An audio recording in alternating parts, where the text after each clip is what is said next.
যারা কখনো সবজি খায় না বা খেতে চায় না, তারাও এই সবজি পেলে চেটেপুটে খেয়ে নেবে। তো হ্যালো সবাইকে, সবাই কেমন আছেন?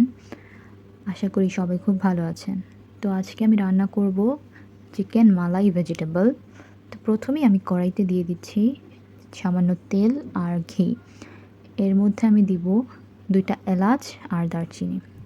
দেন আমি দিয়ে দিচ্ছি পেঁয়াজের টুকরো আর কাঁচামরিচ দিয়ে ভালো মতো আমি নেড়ে নিব। এর মধ্যে রসুন বাটা আর আদা বাটা দিয়ে দিলাম। তারপর মশলাটা আমি ভালো মতো কষিয়ে নিব। এরপর আমি চিকেন বয়েল করে রেখেছিলাম গোলমরিচ আর সামান্য লবণ দিয়ে। তো সেই চিকেনটা আমি ঝুরো, ঝুরো করে দিয়ে দিলাম এখানে।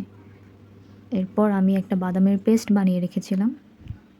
কাজু বাদাম, কাঠবাদাম আর সামান্য কয়েকটা কাঁচামরিচ দিয়ে। তো এই পেস্টটা আমি এখন মাংসের মধ্যে দিয়ে দিলাম। তো মশলাটা আমি ভালো মতো কষিয়ে নিব। কষানোর জন্য সামান্য একটু জল দিয়ে দিচ্ছি। তারপর ভালো মতো নেড়ে চেড়ে আমি মশলাটা কষিয়ে নিব। সেই মাংসের জলটা কিন্তু আমি ফেলে দেইনি, যেটাকে বলে চিকেন স্টক। তো এটা আমার কাজে লাগবে। তো দেখতে থাকুন আমি কি করছি এখানে।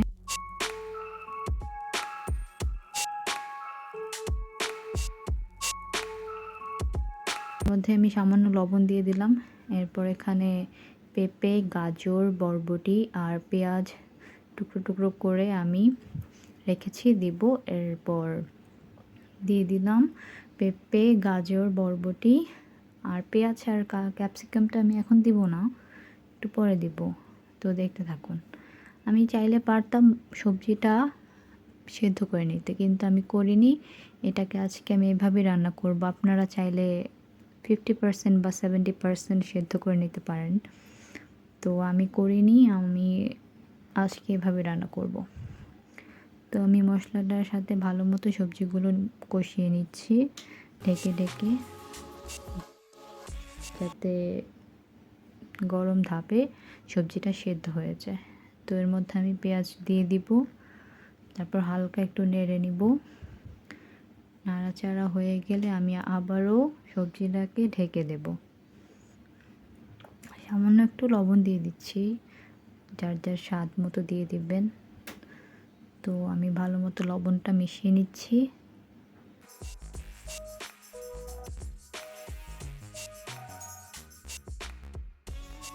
এরপর ওই যে সেই চিকেন স্টকটা রেখেছিলাম সেটাই দিয়ে দিব এখানে।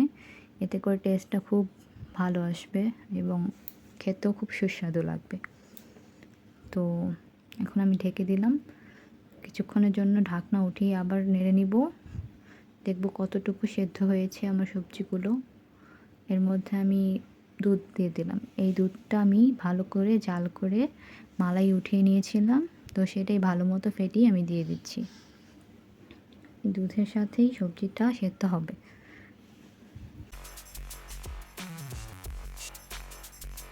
এরপর আমি কেটে রাখা ক্যাপসিকাম গুলো দিয়ে দিলাম।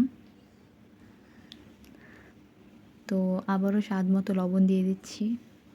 এরপর ভালো মতো নেড়ে চেড়ে আমি সবজিটাকে কষিয়ে নিব।